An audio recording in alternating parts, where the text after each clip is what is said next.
alaykum aziz kitobxon. Bizning Oltinsoy tuman axborot kutubxona markazimizda O'tkir Hoshimovning bir qancha asarlari mujassamlashtirilgan. O'tkir Hoshimov mening eng sevimli yozuvchim. Uning asarlarini juda sevib o'qiyman. Shunday asarlardan biri bo'lgan O'tkir Hoshimovning Daftar hoshiyasidagi bitiklar asaridir.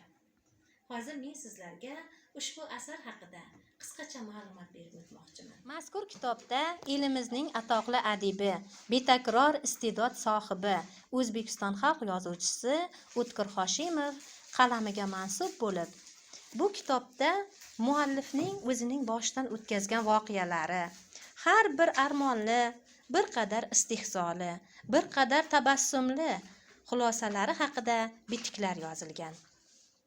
O'tkir Hoshimov shunday deydi: aziz o'quvchim, bu kitobni yoza boshlaganimga 40 yildan oshdi.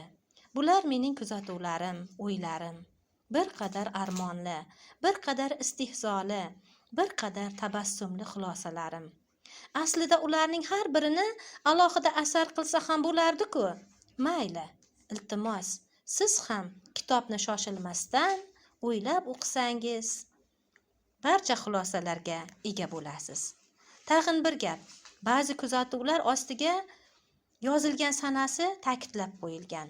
Sababi ular vatanimiz boshiga og'ir kulfat, o'zbek ishi, paxta ishi degan qatag'on yozilgan kezlari yozilgan. Bu gaplarni o'sha paytda e'lon qilish mumkin emas edi.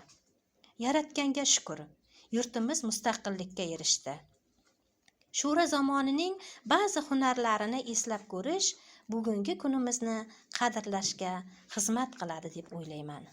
Aziz kitobxon, ushbu asarni ham barchangizga o'qishni tavsiya etib qolaman.